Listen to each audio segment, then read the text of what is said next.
Hai Sahabat IKAPI, kembali lagi bersama saya Putri di channel YouTube IKAPI.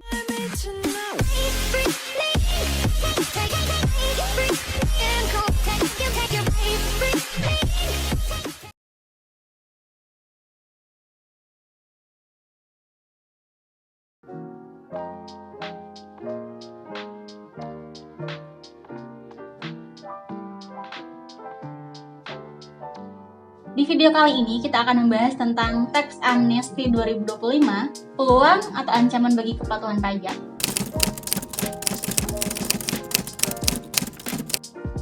Program pengampunan pajak atau Tax Amnesty kembali menjadi sorotan setelah Dewan Perwakilan Rakyat menyetujui masuknya rancangan perubahan Undang-Undang Pengampunan Pajak ke dalam program legislasi nasional prioritas 2025. Jika ini terlaksana, Indonesia akan menggelar program Tax Amnesty ketiga dalam 10 tahun terakhir. Rencana ini menuai reaksi beragam, mulai dari antusiasme di kalangan tertentu hingga kritik keras yang menilai langkah ini sebagai kebijakan kontraproduktif. Seiring dengan perubahan pemerintah dari Presiden Joko Widodo ke Presiden Prabowo Subianto, Tax Amnesty kembali menjadi topik hangat dalam perbincangan kebijakan fiskal nasional. Pengampunan pajak diajukan secara mendadak dalam rapat Badan Legislasi DPR pada 18 November 2024 di Kompleks Parlemen Senayan. Sebelumnya, usulan ini tidak masuk dalam daftar pembahasan. Namun, Komisi 11 DPR yang merupakan mitra kerja Kementerian Keuangan mengajukan inisiatif tersebut pada rapat malam itu. Sejarah singkat pengampunan pajak di Indonesia.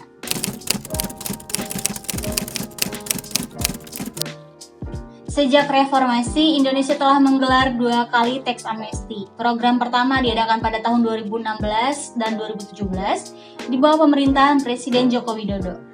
Program ini dibagi dalam 3 periode dan berhasil menghimpun uang tebusan sebesar 135 triliun dari target 165 triliun. Dana repatriasi yang berhasil dikumpulkan mencapai 147 triliun, jauh di bawah target 1000 triliun.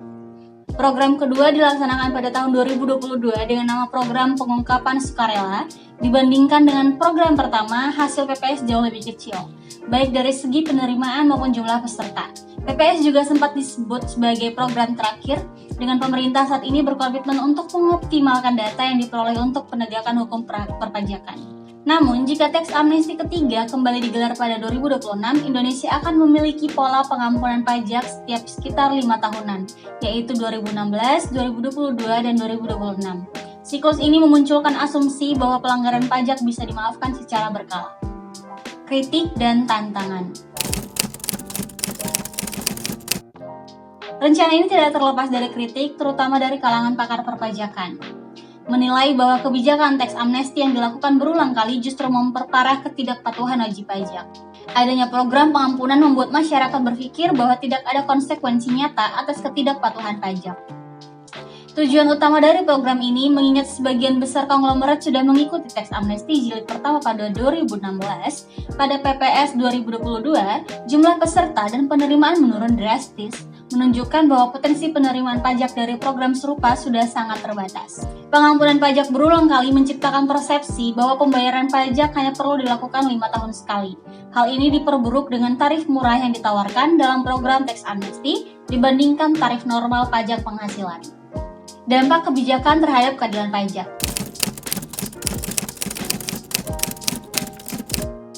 Program Tax Amnesty juga memunculkan isu keadilan. Di satu sisi, pemerintah merencana menaikkan tarif pajak pertambahan nilai menjadi 12% pada 2025 yang akan berdampak langsung pada masyarakat kelas menengah ke bawah. Di sisi lain, pemerintah justru memberikan peluang bagi konglomerat untuk menghapuskan kewajiban pajak masa lalu dengan biaya yang lebih kecil dibandingkan tarif normal. Kebijakan ini dikhawatirkan akan menimbulkan ketidakpercayaan masyarakat terhadap konsistensi pemerintah.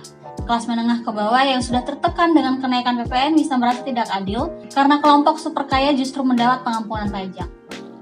Meski bertujuan untuk meningkatkan kepatuhan pajak, efektivitas Tax Amnesty masih menjadi tanda tanya besar. Pada program pertama, penerimaan pajak dari deklarasi jauh lebih tinggi dibandingkan repatriasi. Ini menunjukkan bahwa aset besar milik konglomerat masih tetap berada di luar negeri meski pemerintah menawarkan berbagai insentif. Menyoroti perlawanan dari negara-negara seperti Singapura yang menjadi surga pajak bagi Menyoroti perlawanan dari negara-negara seperti Singapura yang menjadi surga pajak bagi banyak pengemplang pajak Indonesia, beberapa perbankan di Singapura bahkan menawarkan subsidi kepada deposan agar mereka tidak memindahkan asetnya ke Indonesia, cukup mendeklarasikan harta mereka saja. Kebijakan teks amnesti yang dinilai tidak efektif dalam meningkatkan penerimaan pajak, meskipun program ini telah dilaksanakan 2 kali sebelumnya. Rasio pajak Indonesia tetap stagnan tanpa peningkatan yang signifikan, meski upaya pengampunan pajak telah dilakukan. Teks amnesti yang berulang justru dapat menurunkan tingkat kepatuhan pajak, terutama di kalangan orang yang kaya dan korporasi besar, karena menciptakan asumsi bahwa pengampunan akan terus berlanjut di masa depan yang menimbulkan resiko moral hazard. Selain itu, pemerintah yang lebih fokus pada pelaksanaan teks amnesti baru tanpa menyelesaikan pencocokan data aset dari program sebelumnya, yang seharusnya menjadi dasar penguatan sistem perpajakan. Peluang atau langkah mundur? Rencana pengampunan pajak jilid ketiga menimbulkan dilema. Di satu sisi, program ini memberikan peluang bagi pemerintah untuk meningkatkan penerimaan pajak dalam jangka pendek. Namun, di sisi lain, program ini justru dapat memperburuk ketidakpatuhan pajak dan menimbulkan ketidakpercayaan masyarakat terhadap kebijakan fiskal. Keberhasilan program ini sangat bergantung pada perencanaan yang matang, transparansi, dan strategi komunikasi yang tepat. Pemerintah juga harus memastikan bahwa kebijakan ini tidak memperburuk ketimpangan dan tetap memprioritaskan keadilan pajak untuk seluruh lapisan masyarakat. Itu tadi informasi seputar teks amnesti 2025, peluang atau ancaman bagi kepatuhan pajak.